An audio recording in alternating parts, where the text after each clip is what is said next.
ચાહે દીકરો હોય કે દીકરી, સમય કરતાં વધારે મોડું ઘરે આવે તો મા બાપે ટોકી લેવું, ભાઈ કાલથી મેળ નહીં આવે, આટલા વાગે ઘરમાં આવી જવાનું. અડધી રાત સુધી આપણે રખડવાના, આપણા ઘરના સંસ્કારો નથી આ.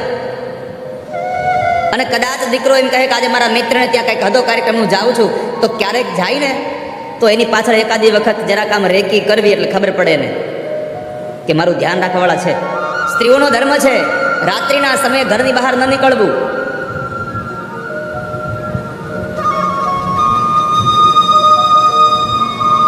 સાંજની સંધ્યા થાય પછી સ્ત્રીએ બહાર નીકળવું જ પડે એમ હોય, કોઈ પણ કારણમાં નીકળવું જ પડે એમ હોય બહાર, તો ભગવાન કૃષ્ણએ ભાગવતજીમાં એમ કહ્યું છે કે સ્ત્રીઓ જો ઘરની બહાર સંધ્યાના સમય પછી નીકળવું પડે એમ હોય, તો લગ્ન થઈ ગયા હોય તો પોતાના પતિના સહારે નીકળવું, પોતાના સાસુ સસરાના સહારે નીકળવું, અને લગ્ન ન થયા હોય તો પોતાનો ભાઈ અથવા તો પોતાના મા બાપના સહારે બહાર નીકળવું, પણ કોઈ દિવસ એકલા ઘરની બહાર સાંજની સંધ્યા પછી નીકળવું નહીં.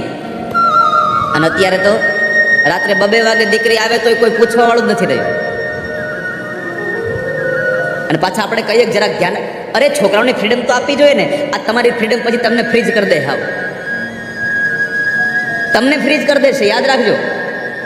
મારો વિરોધ નથી તમને કે તમે તમારા છોકરાઓને કંઈ ના આપો. અત્યારના યુવાનો કદાચ આ વાતને ઊંધી ન લઈ જશો, પણ યાદ રાખજો તમારી ઉપર કોઈ ધ્યાન રાખવાવાળું માણસ જતું રહ્યું, તમને કોઈ ટોકવાવાળું માણસ વયું ગયું, અને તમારી જિંદગી આજ નહીં તો કાલ એક વખતના સમય ખાડામાં જઈને ઊભી રહેશે. યાદ રાખી લેજો. તમને આપણને ટોકવાવાળો માણસ જોઈએ, આપણને કહેવાવાળું હોવું જોઈએ કોઈ કે આમ ન કરશો, આમ ન થવું જોઈએ.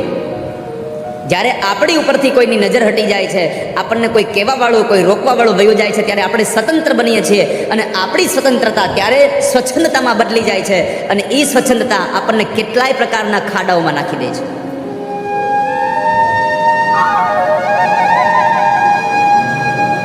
મારી ઇન્કવાયરી કરવા વાળા છે એટલે ખોટું કામ કરતા જરા દીકરો અચકાશે, પણ અત્યારે તો હવે કોઈ પૂછવા વાળું છે નહીં. મા બાપ બિચારા ક્યાંય રહેતા હોય, દીકરો દીકરી શહેરમાં ભણતા હોય, ભણવાના નામે અહીંયા શું શું કરે ને કાંઈ ખાતરી નહીં. કેટલાય પ્રકારના વ્યસન કરે, કેટલાય પ્રકારના પૈસાઓની બરબાદી, અને પૈસાની સાથે પોતાની જિંદગીની પણ બરબાદી કરતા જાય છે.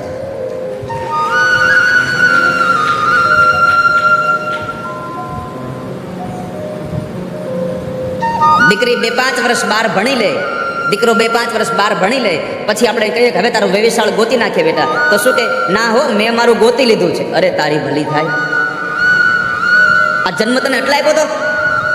યુવાન ભાઈ બહેનોને તૈયાર સાંભળજો કાન ખોલીને. તમારા મા બાપ મહેનત કરી અને પૈસા કમાઈને તમને ભણવા માટે શહેરમાં મૂકે, તમારી માથે ભરોસો મૂકે,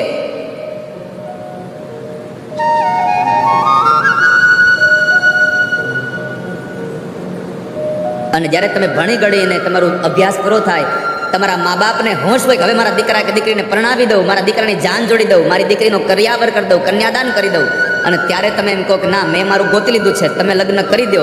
મા બાપને પાત્ર ગમતું ન હોય, અને પછી તમે તમારી જાતે જ્યારે લગ્ન કરી લો છો, મા બાપને કન્યાદાનનો સમય નથી આપતા, મા બાપને દીકરાને બહુની જાન પરણી આવે એને પોખવાનો સમય નથી આપતા, તો તમારું ભણતર બધું જ ધૂળમાં ગયું છે, તમારી જિંદગી ધૂળમાં ગઈ છે. યાદ રાખજો.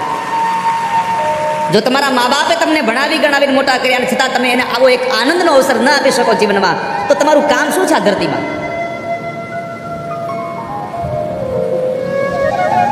તમારી માથે વિશ્વાસ મૂક્યો એનું દુઃખ થશે. ક્યારેક ક્યારેક આપણને જીવનમાં થાય છે, આપણો વિશ્વાસઘાત કરે કોઈ, ત્યારે શેનું દુઃખ લાગે? તે મારો વિશ્વાસ તોડ્યો એનું દુઃખ નથી મને, તે મારો વિશ્વાસ તોડ્યો એનું દુઃખ નથી મને. દુઃખ તો મને એ છે કે મેં તારો વિશ્વાસ કર્યો, મેં તારો વિશ્વાસ કર્યો એનું દુઃખ છે મને. તે તોડી નાખ્યોનું દુઃખ નથી મને. આ દુનિયામાં જિંદગીને એક વસ્તુ શીખવાડી રાખજો, હું કોઈનો વિશ્વાસ નહીં તોડું ક્યારે. હું ભલે તૂટી જાઉં, મારો વિશ્વાસ, મારા ઉપર મૂકેલો વિશ્વાસ નહીં તોડવા દઉં કોઈનો. પણ આ દુનિયામાં વિશ્વાસ તોડવો એટલે જાણે ઓલી હળી તોડવા જેવું છે અત્યારે.